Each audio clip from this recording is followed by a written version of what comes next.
Et bonjour tout le monde et bienvenue à cette toute nouvelle vidéo. Vous êtes-vous déjà demandé à quoi servaient les différentes choses au bord de la voie? Aujourd'hui dans cette vidéo, je vais vous présenter à quoi servent différents objets ou différentes signalisations que vous pouvez voir au bord de la voie. Je remercie tous ceux qui sont déjà abonnés à cette chaîne, ça m'aide énormément, vous êtes les big boss. Et si vous l'avez toujours pas fait, n'hésitez pas à vous abonner pour ne rater des prochaines vidéos. Et pour continuer à faire monter cette chaîne qui a dépassé les 1000 abonnés, qui continue à monter et c'est juste génial. Allez, on commence tout de suite avec la première chose que vous pouvez trouver au bord d'une voie.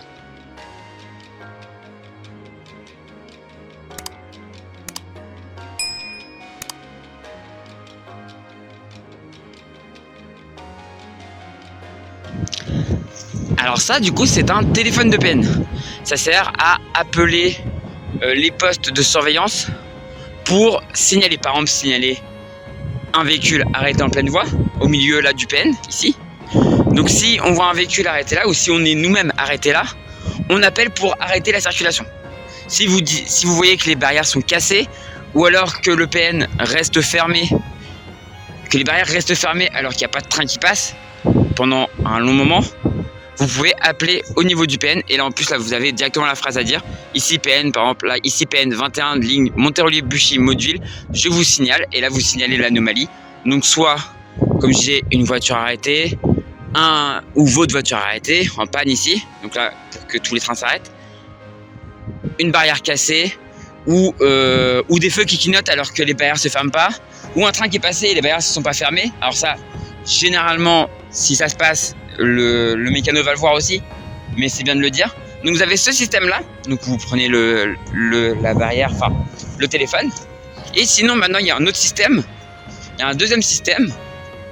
Alors là il est couvert, mais normalement là-dessous vous avez un QR code, vous voyez SOS, vous avez un QR code que vous scannez avec votre téléphone, et après c'est exactement la même chose, vous dites exactement ce qui est dit là-bas. Donc ici PN 21, je crois que j'ai lu, de la ligne Monterolier-Buchy Modeville, je signale, et vous signalez l'anomalie. Voilà un petit peu à quoi ça sert, ça et le téléphone de PN.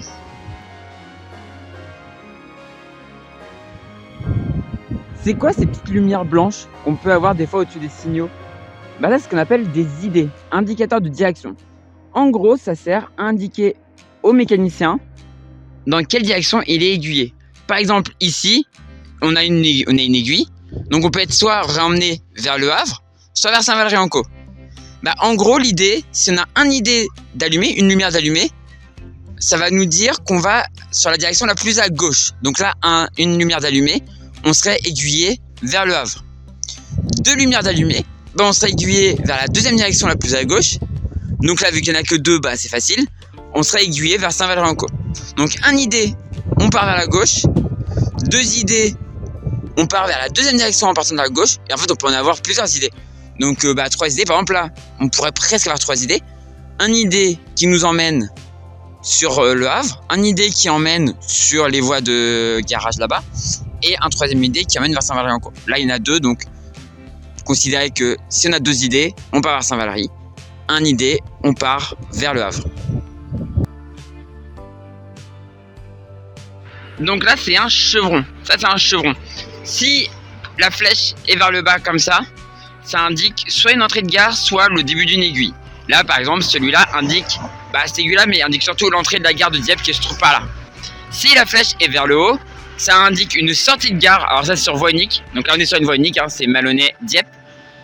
Donc si la flèche est vers le haut, ça indique une sortie de gare ou une aiguille qu'on va prendre en talon. Donc on va prendre à reverse. Un taquet derrière, c'est ça. Et c'est à quoi ça sert? En fait, ça sert à éviter qu'un wagon qui partirait en dérive, donc qui partirait sans contrôle, ça évitera qu'il aille se mettre sur une voie principale, donc par là.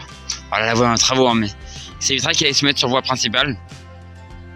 Et donc du coup, au lieu de le laisser dériver en voie principale, on préfère le faire dérailler pour éviter qu'il ne soit un danger pour le reste des trains. Même si ici, le reste des trains sur cette ligne-là, c'est très très hypothétique. Mais à part le train qui va à Panly un peu plus loin par là-bas, mais sinon il n'y a pas d'autres trains. Et je pense pas qu'il aura la vitesse pour aller jusqu'à la gare de Dieppe. Mais quand même, Dans tous les cas, là, il y a un embranchement. C'est une zone d'activité où il peut y avoir des wagons sans locomotive. Donc, on met un taquet derrière, comme ça, on sécurise la chose. À quoi ça sert ces grosses pancartes NF à côté des signaux? Alors, c'est pas toujours écrit NF. Ça peut être aussi écrit PR, ça peut être aussi écrit F, juste. Ça peut aussi être écrit BM, ou ça peut aussi être écrit A. Mais en fait, c'est ce qui est écrit, c'est la forme la plus restrictive du signal. Là, par exemple, NF, parce qu'en fait, c'est un carré. Et donc, NF, ça veut dire non franchissable. Donc, aucun train ne peut franchir. Si, par exemple, si le signal est totalement éteint, et ben on va prendre le signal le plus restrictif de ce signal, et ben ça sera NF, donc non franchissable. On ne pourra pas franchir le signal, on va considérer que c'est un carré. Si c'est BM, donc c'est bloc manuel, après c'est différentes, on a différentes en fait catégories de signaux, mais on peut avoir donc BM bloc manuel, PR permissivité restreinte, et on peut avoir aussi un A. Donc A, ça veut dire que le signal le plus restrictif qu'il va y avoir sur ce signal, ça va être un avertissement. Donc il ne pourra pas afficher de rouge, il pourra juste afficher le orange, donc avertissement. Par exemple, sur la ligne de Motteville-Monterolier, on a des signaux de forme circulaire qui indiquent soit le voie libre, soit l'avertissement, mais ils ne peuvent pas indiquer le fermé. Ils ne peuvent pas être fermés. Et par exemple, sur un signal de bloc, sur du BAL, donc comme cette ligne est équipée, Paris-Le Havre c'est du BAL, bah, en dessous d'un signal de canton de BAL, bah, on va avoir un F. Je peux vous montrer ça un peu plus loin. Là par exemple, vous avez un NF parce que c'est un carré violet. Donc le plus restrictif, c'est un carré, donc c'est NF. Donc là maintenant on est devant un sémaphore, avec, en plus il est au rouge, donc c'est parfait, avec la petite pancarte F en dessous, donc franchissable. Donc là un train qui arriverait, il pourrait le franchir sous condition, mais il pourrait le franchir, alors qu'il vient de repasser l'avertissement.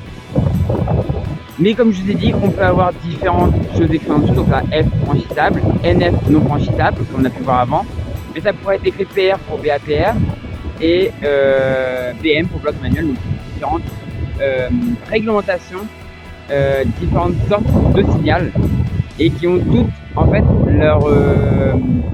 leur particularité. Et donc là c'est des choses que les agents de conduite connaissent, et donc on n'a pas besoin de leur expliquer quoi. Donc s'ils voient BAPR, ils savent que BAPR par exemple ne pourra pas franchir. BM, ils savent qu'ils ne pourra pas franchir non plus. Enfin, voilà. Ils connaissent la réglementation, donc en fait en dessous ça indique vraiment de quelle sorte est le signal et est-ce qu'il est franchissable ou non.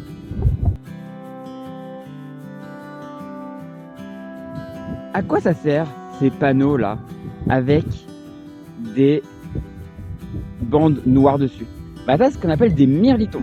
Et en gros ça sert à indiquer que dans pas longtemps il y a un signal. Par exemple 3 bandes comme ça, c'est qu'il y a un signal dans 150 mètres.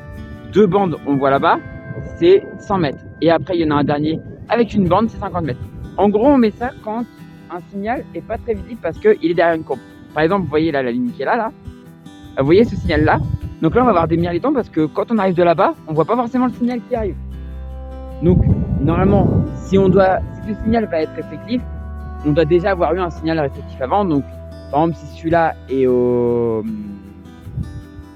carré, bah avant on aurait eu un avertissement.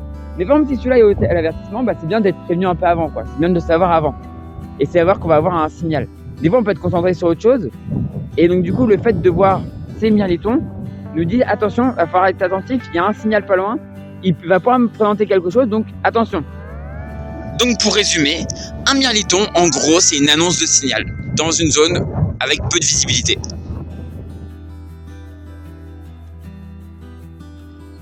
Un levier d'aiguillage, bah, ça permet de manœuvrer un aiguillage. Là ici on a un aiguillage, vers la gauche c'est Dieppe, vers la droite c'est un dépôt. Là par exemple l'aiguille elle est réglée pour retourner vers Dieppe. Donc là c'est à dire qu'il y a un train qui, je le sais hein, ils sont arrivés de là et qui est retourné à Dieppe. Si on voulait emmener un train sur le dépôt là-bas, on aurait juste à tirer sur l'aiguille enfin tirer sur le levier, et l'aiguille bougerait. Quand il y a trois voies qui s'embranchent au même endroit, bah en gros il y a différentes positions. Certains ont des systèmes pour les bloquer, pour éviter qu'ils soient manœuvrés par des gens qui n'auraient rien à faire sur les voies, ou qui soient manœuvrés par erreur, quoi, on va dire. Mais voilà un levier d'aiguillage. Le boîtier d'aiguillage, en fait, c'est la version automatique du levier d'aiguillage. Donc ça, c'est commandé à distance par un centre. Donc c'est une commande électrique qui arrive ici et ça permet de diriger l'aiguillage comme on le souhaite. On peut aussi le faire en manuel. D'après un ami, il y a une procédure que je ne connais pas. Mais voilà, on peut du coup l'activer comme en manuel s'il y a une coupure d'électricité ou s'il y a un souci sur l'aiguillage. Mais sinon, 99,9% du temps, c'est une commande électrique envoyée par un centre d'aiguillage ou un poste d'aiguillage plus ou moins loin d'ici qui actionne en envoyant une commande qui actionne l'aiguillage. À quoi ça sert la petite lumière qui est juste à gauche du signal là, juste là? Et bien c'est ce qu'on appelle un œilleton. Un œilleton, ça sert à préciser ce que présente le signal. Imaginons, là on a un carré devant nous. Imaginons, il y a une des deux lumières du carré, donc les deux feux rouges. Il y a un des deux feux rouges qui s'éteint. Bah, en fait, ce petit œilleton permet de préciser si le signal présente le carré ou le sémaphore, parce que c'est pas du tout la même chose. Le sémaphore, on a le droit de le franchir. À certaines conditions, on a le droit de le franchir. Le carré, c'est interdiction de le franchir. Donc, ce petit œilleton là s'allume que quand le signal est en mode cantonnement. Donc, en mode non carré, quoi. Donc, s'il y a un seul rouge avec le petit signal, c'est bon, c'est un sémaphore. Si on voit un seul rouge, mais il n'y a pas le petit œilleton d'allumé, ça veut dire qu'il y a un des deux feux qui est grillé, et donc que le signal devait bien présenter le carré, et donc là, il faut s'arrêter comme à un carré. Et rester arrêté, puisque c'est un carré, donc un carré n'est pas franchissable. À quoi ça sert cette plaque là, avec un numéro écrit dessus? Bah ça c'est un point kilométrique, ou PK en abrégé.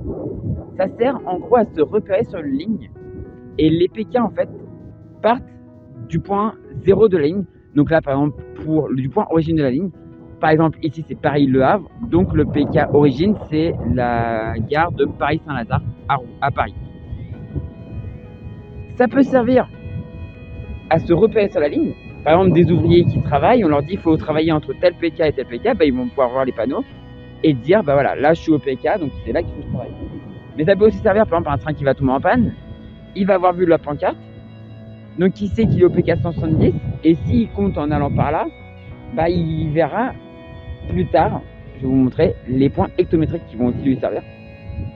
Mais il sait qu'il est au PK 170, et après en regardant avec les points hectométriques, il saura à quel PK, donc PK, en place 170, 2, ou ainsi de suite, jusqu'à des bornes hectométriques qui passent tous les 100 mètres.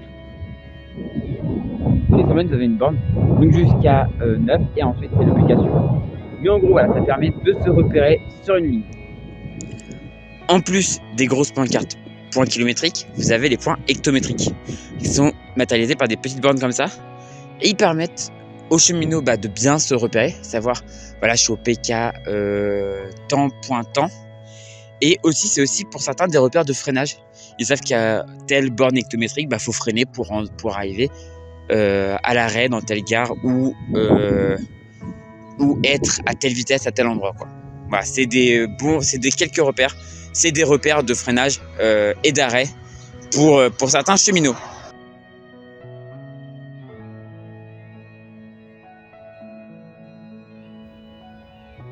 Voilà, c'est la fin de cette vidéo. Si elle vous a plu, on n'hésite pas à faire briller le pouce en l'air, on n'hésite pas à commenter et à partager. Et je remercie encore tous ceux qui sont abonnés à cette chaîne, ça m'aide énormément, vous êtes les big boss. Et si vous l'avez toujours pas fait, n'hésitez pas à vous abonner pour continuer à faire monter ma communauté et pour ne rien rater des prochaines vidéos.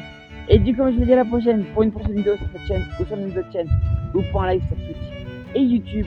YouTube serait la chaîne, ma chaîne principale pour l'instant. Je pense encore celle qui a le plus d'abonnés, mais c'est pas pour longtemps encore. Et du coup, ciao tout le monde, ciao ciao ciao.